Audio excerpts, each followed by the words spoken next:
Assalamualaikum warahmatullahi wabarakatuh. Alhamdulillahi wa kafa, wassalatu wassalamu ala rasulil mujtaba, amma ba'du. Raditu billahi rabba, wa bil islami dina, wa bi muhammadin nabiyya wa rasulah. Ma'asyiral muslimin yang dirahmati Allah, alhamdulillah, bersyukur kita kepada Allah subhanahu wa ta'ala. Allah berjumpukan kita dalam Ramadan yang mulia tahun ini, Ramadan yang penuh dengan keberkahan, Ramadan yang penuh dengan ampunan dari Allah subhanahu wa ta'ala, Ramadan yang banyak sekali kebaikan yang ada di dalamnya. Dengan Ramadan kita tahun ini, kita semakin mendekatkan diri kita kepada Allah subhanahu wa ta'ala dengan iman yang lebih hebat lagi tentunya. Dan yang kedua dengan ilmu pengetahuan yang lebih sempurna.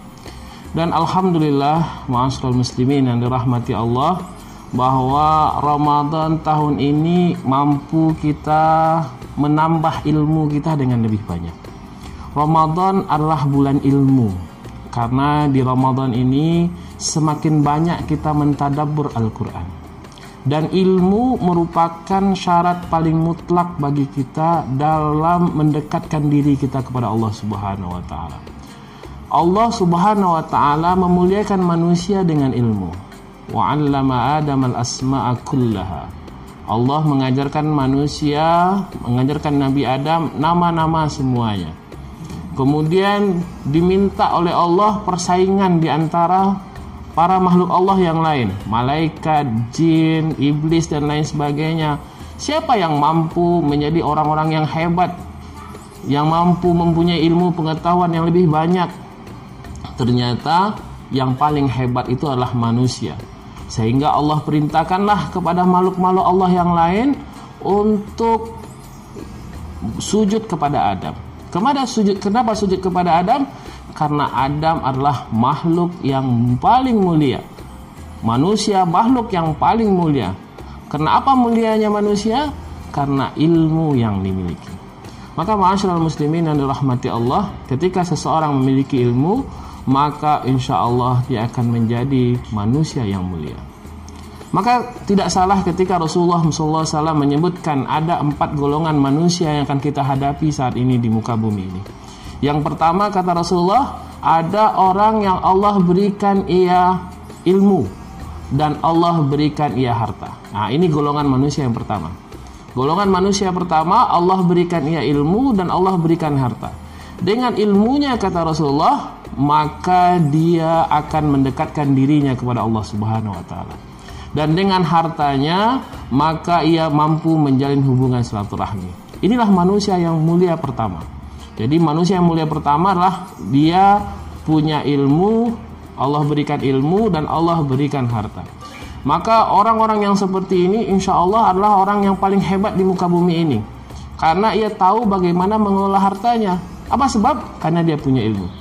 Ketika orang punya harta tapi tak punya ilmu, dia tak tahu mau diapakan hartanya, mau dibawa kemana hartanya, mau digunakan untuk apa. Kemudian yang kedua, kata Rasulullah, ada orang yang Allah beri ia ilmu, tetapi Allah tak beri dia harta. Tetapi dengan ilmunya dia tahu kalau seandainya suatu saat Allah berikan dia harta. Jadi umpamanya dia berazam, ya Allah, saya sekarang punya ilmu ya Allah. Tetapi saya tahu kalau saya nanti punya harta, Allah berikan saya rezeki, maka insya Allah rezeki ini saya akan gunakan sebaik-baiknya di jalanmu ya Allah. Maka kata Rasulullah, orang yang kelompok yang kedua ini, maka mereka sama dengan kelompok yang pertama. Walaupun pada sisi yang lain dia tak diberikan harta, tetapi dia punya ilmu yang cukup untuk bagaimana nanti mengelola hartanya. Dan yang ketiga, kata Rasulullah, ada golongan manusia yang Allah beri ia harta, tapi tak Allah beri ia ilmu.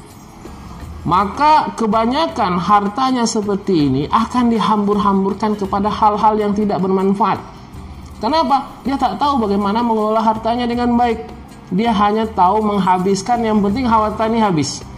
Saya dapatkan dengan cara yang tak baik pun, saya habiskan dengan cara yang tak baik. Dia dapatkan dari korupsi, dia habiskan ke tempat judi. Dia dapat dari jalan menipu, dia habiskan untuk hal-hal tipu-tipu. Maka ma'asyiral muslimin yang dirahmati Allah, ini orang yang merugi. Dia punya banyak harta, tapi harta tersebut tidak ada sarana bagi dia untuk mendekatkan dirinya kepada orang lain.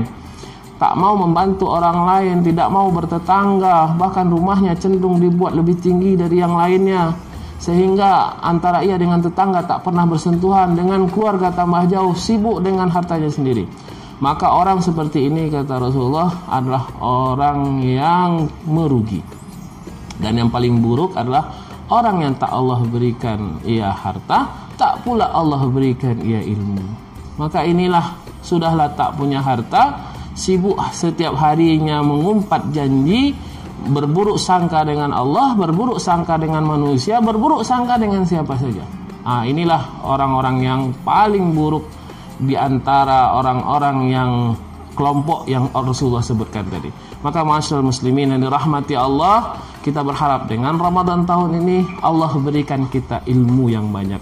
Dengan ilmu yang banyak kita tahu mengelola hidup kita dengan sebaik-baiknya. Semoga kita menjadi manusia yang sempurna dan kita mendapatkan nilai Ramadan yang terbaik tahun ini insyaallah. Nasrun minallah wa fathun qarib wa basyiril mu'minin. Wassalamualaikum warahmatullahi wabarakatuh.